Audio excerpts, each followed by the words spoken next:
feeling to begin with. So, We're live on YouTube. Hello, YouTube. and I'm drinking water on YouTube. Hello, YouTube. I'm drinking water on YouTube. Is that going to be a song like you and Drinking Gabe with the water Runny on Nose song? YouTube. That feels like a country song. Most things do. Folk country, you know. I don't know if a real country artist would write about YouTube. but These days, No. there's a Said lot a of real country artist. there's a lot of strange Not- things that Not happen. Beyonce. Anyway. I Yeah. don't know. I'm going to start recording here. So things have changed, you know. You got Post Malone and all these other folks out here. Hello. So, welcome, world. Welcome, everyone. Good morning, Starshine. The earth says hello. Don't like that. Did you ever see Charlie and the Chocolate Factory with Johnny Depp? No, just parts of it. So He says that. yes, And he's got like huge white teeth, and it's slightly disturbing. saw that in the commercials 8 million times. Yeah, they really hyped that one up. Yes. Ahoy! Johnny Depp does weird really well. Well, that's why he works with Tim Burton all the time. They 'Cause they both do they're a weird weird really well. combination for sure. Anywho, And Danny Elfman does great soundtracks for him. that's very true as well. All very weird. But it There you works. go. It worked really well. Tim Burton and Danny Elfman for the original Batman in '89. When you got Danny Elfman doing the score, and then Prince doing the soundtrack. And What was the one with Seal though? Kiss from a Rose. What? That wasn't a Batman, wasn't it? I think it was in one of them. I thought it was the 89 It might have one. been. It might have been that, or it might have been the next one. I don't remember. Was it the Val Kilmer one? That would have been the third one, It might be So- that one. which was I liked. A lot of people hated. I thought it was great. I thought Val Kilmer was great. Same thing I said about Brandon Routh playing Superman. Val Kilmer didn't just play, because Val Kilmer's kind of brilliant, and he didn't just play Batman the way he would play Batman. He played Michael Keaton's Batman, and so other than the fact that it doesn't look like Michael Keaton, but even when he's got the cowl on, Mhm. he's making Michael Keaton faces under the cowl, and so the mannerisms were Mannerisms. were very Keaton-esque. So yeah, Keatonese. I thought that worked, and then the next one was absolute disaster. Just Clooney? which wasn't it. Clooney was not the only reason it was a disaster. The whole thing was just a disaster to me. But What was the one with Alicia Silverstone? where That it was one. Clooney? Yeah, it was That's bad. unfortunate. and Schwarzenegger, and Right. and I might have liked Schwarzenegger in that role if everything else about the movie was different. Was that Danny DeVito too? That was in the second one. Okay. Yeah, that was it was kind of dark for me at that time, so I never actually have finished that one. I'll have to go back sometime and Did you watch rework the Did you watch the canon. Dark Knight trilogy? Yes, that was a whole I different was going to level say, of talk about darkness. dark. That was It's in the name. You know a what to whole expect. different thing. And My favorite Batman, Christian Bale. he's kind of defined the role at this point. But honestly, I think other than Clooney, which doesn't count, that doesn't exist. And even Clooney hates Clooney in I would that. imagine. But I guess he keeps like a picture of it or something in his office, That's just funny. just kind of mocking himself. But I actually love Ben Affleck as Batman. Yeah. I thought Batfleck it really worked. It was it was more of the Miller version, so it was a darker, grittier. Did you see the captured the look. Did you see the Robert Pattinson one? I started to watch it. I haven't seen it. It was slow and dark and not really. I didn't see it in It's the theaters. more like so detective-y. yeah, so I'm actually kind of excited about it. Right. But like when I say dark, I mean like literally the you lighting. can't The see anything lighting that's is going so on. dark. Yeah, They actually had to create new technologies in the that's camera wild. because it was so dark that they weren't picking it up. So they created new camera technologies to That's be able funny. to do it. It's because he's a read something vampire and about he it. couldn't I have guess, light but- around him. But it was, it everything I heard about it was good, Mhm. but I didn't see it. And then, did they do a second one with that, or they just No. talk about a second one They haven't with done that? one yet. So we'll see what Anywho. happens. And now there's a new Superman coming out, which I'm excited for. Which, For all intents and purposes, should be great. looks to me like James Gunn is swinging for the fences with this. He's And it's bringing got in all Rachel kinds of Brosnahan, stuff, and so I'm in. so Anyway, I don't really know anything of these new actors that they're using for it, other than what I'm hearing about this movie. I don't know their previous shows, but She was in Marvelous Mrs. Maisel, which was I've only seen commercials for it on Prime, Well, and it's by the same people who created Gilmore Girls. okay. So I can see that from the commercials. You yeah. can see that kind of it's humor. very like that in it. pacing, that humor, Yeah. but because it's on Amazon Prime and not It's the probably- CW, it's on Probably got Amazon some Prime. foulness, Yeah. right? But anyway, Because you can't make a regular TV show for adults these days without being foul. no. Well, even when they did the Gilmore Girls revival several years ago, it was on Netflix. Mhm. So they, pushed a few things that they certainly wouldn't have done on the CW. So anyway, Which every time they do that with things, it just ruins it. They're not. Everybody's got to follow what's popular according to our current way of thinking, and we don't judge wisely when it Hey, comes to that. So. thank you for reeling that in because I was ready to talk about Gilmore Girls for half an hour. You're always ready to talk about Gilmore Girls. That's true. That's never. Welcome to my TED That's Talk. never a change. Anywho, So yes. And I'm going to be honest. I was sitting there last night. I was laying there in bed watching Gilmore Girls, contemplating my mortality. And we have a new, more mature Stacy today. Yes. So Can't happy you birthday tell? yesterday. Thank you. The big 3-7. She's gotten wiser Hey. and more mature. You keep saying that as though it's going to, will it into happening. But and I was like, I don't. Speaking it into existence. I don't remember a lot of what was said on Sunday, except for the thing that was likely to offend people. That really stuck with me.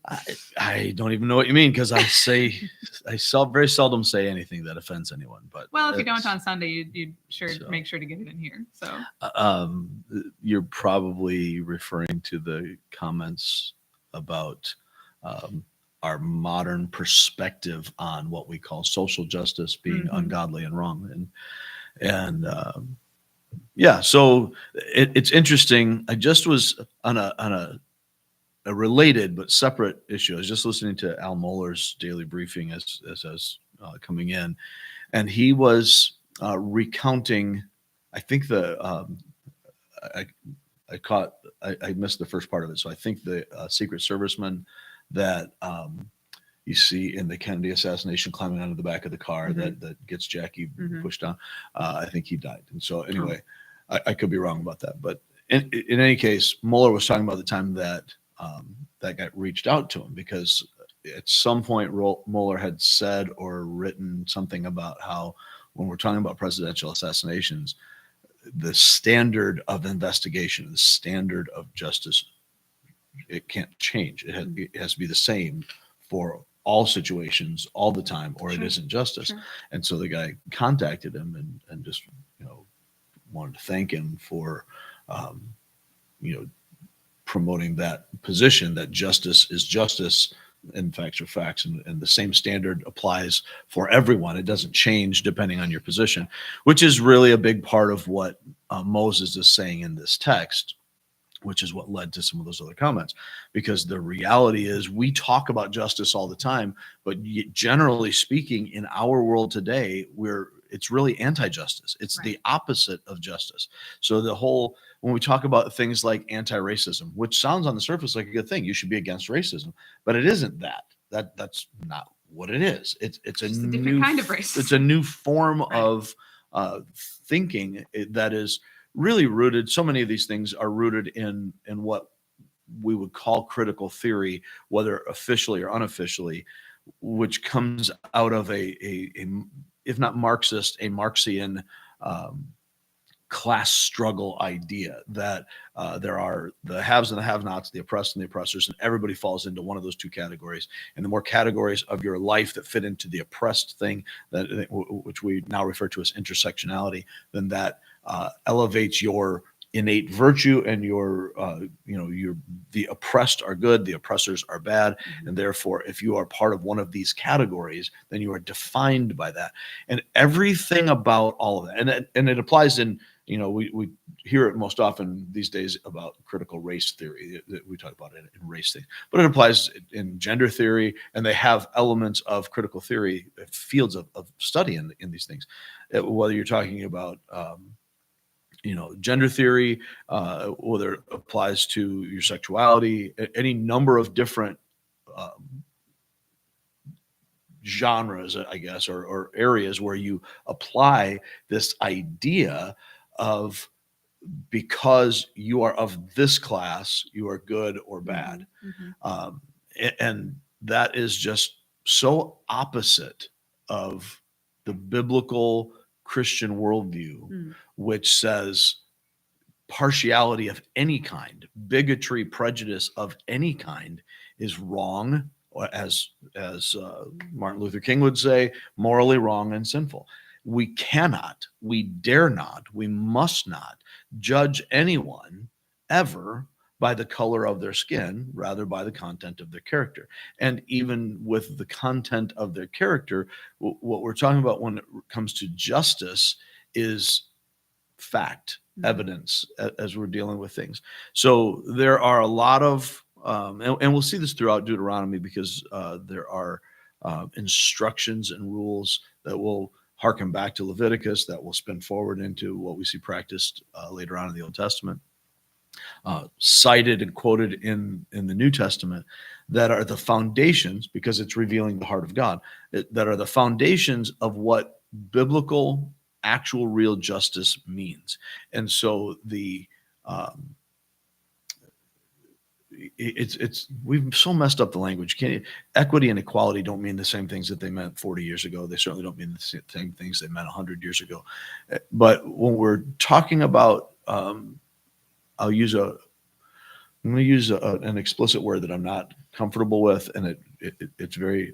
I've always said that this F word doesn't get used in our family, but the fairness idea. We're gonna have to put a little E next to our. This the idea. No, it's of not made for kids. Fair is really kind of a construct that we have in our minds. Right. Right. So when we say fair, what we usually mean is just, but we've usually shaded it into a more subjective idea of justice. That's not fair means I didn't get what I wanted, a lot of the time.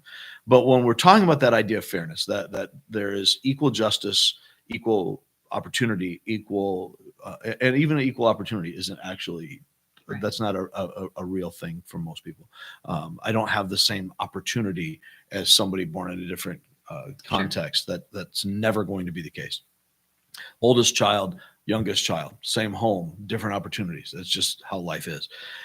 And so in the biblical Christian worldview, we must live in the reality of life. And that's what we're here to do, right? To connect the reality of God to the realities of life.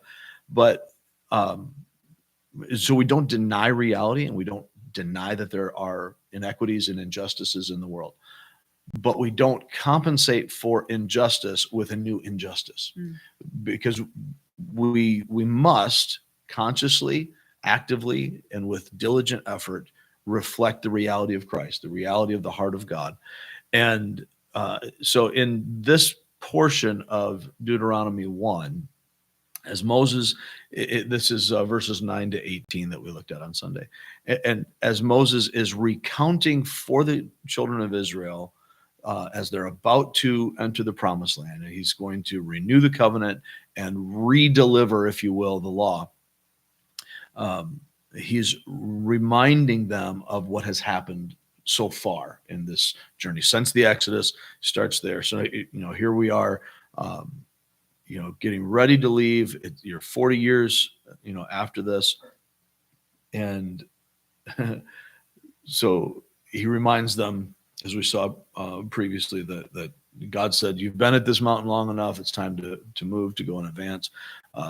We'll talk about the spies next week, but he kind of conflates intentionally, a kind of a literary device to conflate the chronological events to convey the conceptual ideas. So he puts together this this recap of, at that time, I appointed judges for you, right? And so we go back to Exodus 18, and we see him talking about that. We see in Numbers, I think it's 11, where that's kind of reiterated or revisited, and God pours His Spirit out on those leaders, which there's an overlap that may or may not be the same, but Mhm. in any case, that's what we're dealing with.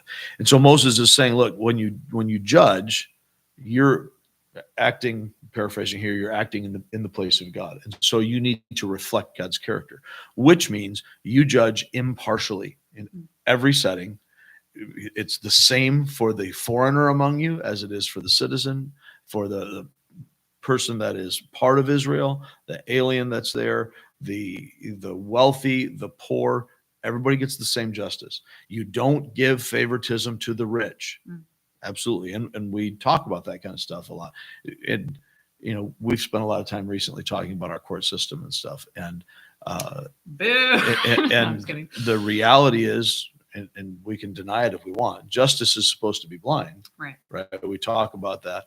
But the truth on the ground always has been, always will be. It's inevitable in a fallen world that those with more money get better forms of justice. They get the better lawyer, the one who can argue their case better. And if you have a better lawyer who can argue your case better, then you can get a better result. And that's just inevitable. Not everybody who's accused of a crime can hire Johnny Cochran, right? And so those kinds Nobody of things, can now, but. right? Yeah, but those realities, Right. are inevitable. That doesn't make them right. It Right. just makes it what it is. So we want to try to do everything that we can to have that not be the case, so that the law protects both the alleged victim and the alleged perpetrator, however it goes through. And we talk about this in American jurisprudence and the idea of being innocent until proven guilty. Well, the whole concept there is people can accuse you, but unless they can actually, with physical forensic evidence, prove that this is the case, you don't have to prove your innocence. They have to prove their accusation. But I feel like that gets skewed now because Of a lot course it of does. people, they've made up their mind before that kind of proof or lack of proof is even able to be displayed. Right. Yeah. I think we see that especially with which is somewhat inevitable. We're not going to see real justice that is a true reflection of God in a system, even the best system, in a fallen world designed by fallen people, operated by fallen people, that we're just not going to be able to see that right reflection of God fully. There's like a continuum, right? So we want to be as close to the accurate reflection as we can get, but we know that we're not that. I think that's just one of the reasons that I think especially as Americans might have like a bitter taste in our mouth when it comes to leadership in general, because, you might see a judge as a higher up, or especially politicians. Yeah. And we tend to, depending on, what side of the aisle you're on, you just automatically don't like the other side and the people on it or the leaders on it. And you can't find anything if you're a Republican, you can't find anything right that a Democrat leader is doing, or vice versa. Especially today. I think more than at any point that I can remember. and I can't speak to all of history, but in my lifetime, I don't ever remember a time when you had this kind of us versus them vitriol between opposing sides, opposing teams. And I don't even necessarily mean opposing worldviews. I think, like you were saying, even if I would normally agree with it, I'm just not going to because it's from you. Right. And so, I hate Trump. I hate Biden or whoever. And therefore everything they do is wrong and evil. And if I support them, wrong and evil. Exactly. Right. And so it's a transferable property. Right. But at the same time, then we take the other side. Well, if they're my guy, if it's who I voted for or whatever else, they're on my side. Right. Then they can do no wrong, and everything they do is right and good. I saw a clip of Joy Reid, who just left her show, and it was she said, it was back during the election, she goes, if Joe Biden was in a coma and I think the audience left her show before she did, but and she goes, and I had to pick between Joe Biden in a coma or Trump, I'd pick Joe Biden in a coma. And I'm like, that's the stupidest mindset. I don't care if you're Republican rational, or Democrat. Like, that's so stupid. Right. Like, why? When you can't admit that the other side, one of my favorite things that I have seen in recent debates, and I hate the way we do political debates now, the campaign debates. because it's not like a Lincoln Douglas debate. When you go back to like Reagan Mondale period, which, you weren't born yet, but when you go Close. back to that period of time, you'd have two candidates. You ask both of them the same question. Right. You have a format that gives rebuttal time and so on. But it was a traditional style debate. Now it's basically, it's like TV interviews on a stage. Right. So now I'm going to ask this person these questions. I'm going to ask this person a different set of questions. And it's just silly. But one of the things that I actually appreciated was when President Trump was running against Secretary of State Clinton, former Secretary of State Clinton, and the moderator, I don't remember who it was, I probably felt they did a bad job because that's the standard at this point. But they said, say something nice about the other person. Oh, I remember that. And so to see them, you can tell it hurt. Wrestling through, how do you say something nice? Right. And she said something about his kids, and he said something about her being a fighter, that, she doesn't quit. And I really admire that. That's something that we are so loath to do, to admit that our opponent or our enemy or adversary could have any positive thing. And so there's the old adage of giving the devil his due is, to recognize, the devil's a lot of things. Lazy isn't one of them. There's a lot of things. Stupid isn't one of them, and so when you see, it's like illegal now to say that Adolf Hitler was an effective leader. Well, he was. That's how he got the power he got. He was an evil leader without any question, but the moral evil doesn't take away the fact that he put systems together that did a lot of Charles Manson was a leader. Right, exactly. So when you look at, it's like buzzwords people don't want to hear. These great, powerful, not great meaning big, not meaning morally good, but you look at these people throughout history who do terrible things on a big scale. They're obviously good at something. Right. They're just not good at being good, right? So, and at the same time, scary. Well, that is, but at the same time, it actually reminds me of the Tower of Babel, but that's another text for another time. But when you look at all these things, we also will act like our heroes can never do anything wrong. So then if it's a historical figure or a current political figure, and they have, a particular sin, we do this with slavery in the past all the time, that you cannot have any positive about you if you were on the wrong side of slavery.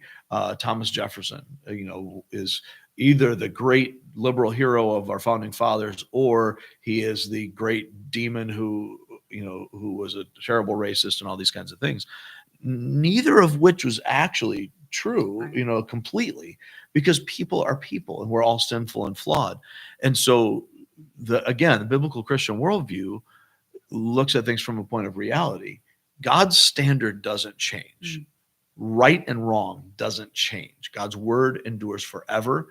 And the only way for us to establish proper, godly, wise leadership and to have wise judges and wise decisions is to fill ourselves with God's word, which is what Moses is going to get to as we go along here in a few chapters.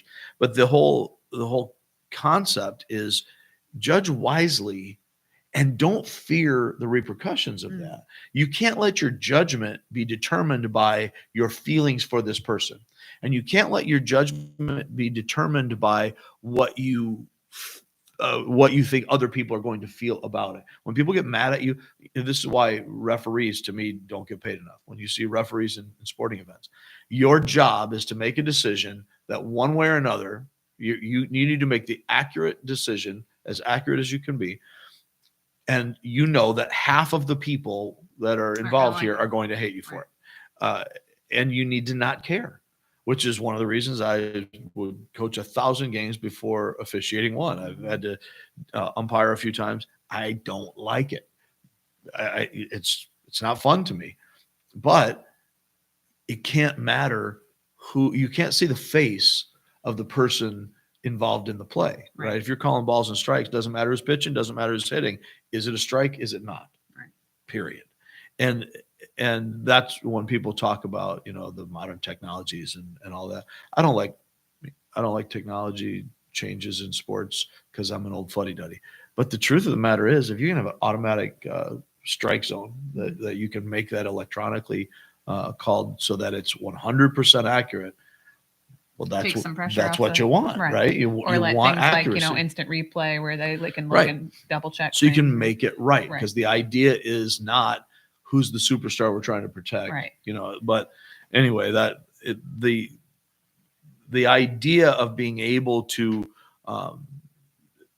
lead people, and that's really the core reality that we're looking at, is that those in authority must reflect God's wisdom wholeheartedly. And so he's talking about judges here, and there's an overlap when he talks about judges and leaders, because he uses the terms pretty together and almost interchangeably at times. And so as you're deciding on a legal case or whatever matters they're dealing with, the whole idea is you must be wise, fact-based, impartial, listen carefully, hear both sides, and you know, it's an evidentiary system. So if you don't have, you know, when you're making an accusation, you need to make a decision based on 2 or 3 witnesses. Right. If it's just you, now it's your word against their word. That's interesting. I just, you know, got out of a situation that I had to deal with the judge, and I was so worried that they weren't going to follow the law and rather just kind of follow Right. their heart. Right. And because that's what humans do. And that was my fear of, like, they're not going to make sure justice happens here by following the law. Right. They did. They ended up doing the right thing. Yeah. But That's actually my whole problem with the concept of hate crimes and hate Right. speech and all that kind of stuff. If you kill somebody, it probably wasn't kindness that led you to do that, Right. you know, as a general rule. So did you kill them? Did you not? Right. When we start trying to judge the motives behind it, now we're getting into God's realm. Mhm. And it doesn't matter why. Did you do the thing, right? And if there is a heart issue that is, you know, you if you kill them because you don't like people with blue eyes, or you killed them because you know, you're trying to rob them, or you killed them because you just hate life, and the why isn't the point when you're talking about impartial justice. Mhm. Did you do it? What's the penalty for it? Simple as that. And we don't, not only do we not judge that way anymore, we don't legislate that way anymore. That's why we have so many laws that we just keep on making new laws all the time to create situations according to our own human wisdom that we think are correcting things from the past, but they do the opposite. Right. You know, like and this is where, you know, I mentioned on Sunday, DEI, diversity, equity, inclusion, those programs, affirmative action, which was a big part. It's no longer policy, but the vestiges there are still in the system. The idea that you give preference to someone from an oppressed class, from, you know, if, you know, and this was, and I get all the reasons why. I mean, I grew up in the shadow of the civil rights movement, in the aftermath of that, growing up in the 70s, being born in the late 60s. We saw the world changing in that, you know, 20-year period, 25-year period. We saw so many things change, and new laws needed to be written to level the playing field, to get things back to right. But you don't swing the pendulum beyond that. You don't swing it the other way to try to make it right. You're not going to get justice for those who have been treated unjustly in the past by then treating someone else unjustly. It's not going to fix the situation. And so when we see DEI, affirmative action, you know, some of the various policies that are out there today that are trying to compensate through, whether it's through hiring practices, through prosecutions, whatever else, we're going to try to go the other way. One example that just, it would be laughable if it wasn't so tragic. This was in California. It was a couple of years ago. I heard about it, and I don't know how it all has turned out. But they were pushing to get they were doing state funding and trying to get federal funding to help minorities, particularly Black folks, start pot businesses because so many were incarcerated when it was illegal that now we need to have more of them in the legal side of the business. So it's not just that we want to make pot legal; we want to now promote it specifically to these particular classes of people based on what we perceive as injustice in the past. Now, just on the surface of it, regardless of how you feel about whether there was, racially motivated prosecution, and I'm sure there was in a lot of cases.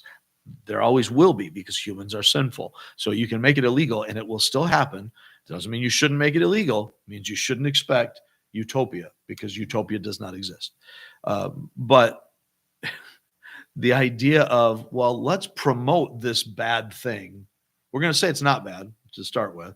Then we're going to promote this, which holds people down. Right. And we're going to put them in here. And it's not helpful. It's just not helpful. In the same way, and then I'm going to say another offensive thing, in the same way that we're over time that the neo-feminism that we see out there is not helpful to women. It's not promoting good things for women. It's harming women. It's harming children. The whole breakdown of the family that we're promoting is the opposite of justice. But because we've decided, according to our own human logic, we want to do things our way, and we can't accept what God says. We have to do things our way. And all we ever do when we do that is we drag the system down. If we want to have authority wielded wisely, if we want to actually have good leadership, if we want to have true justice, then that means we have to reflect the wisdom of God wholeheartedly. Okay, we will stop there for today. Thank you guys for listening. Again, we're still relatively new in our series here in Deuteronomy, so feel free to stop by and see us on Sunday mornings if you're in the area, or listen online. And if you want to catch up, all the previous sermons from this series are posted where you get your podcasts. But don't put ketchup on your hot dogs. It's not right. Okay. This is in Chicago. We can do what we want. You can always do what you want. It'll still be wrong, but you can do it. Thank you guys for listening. We will catch you next time.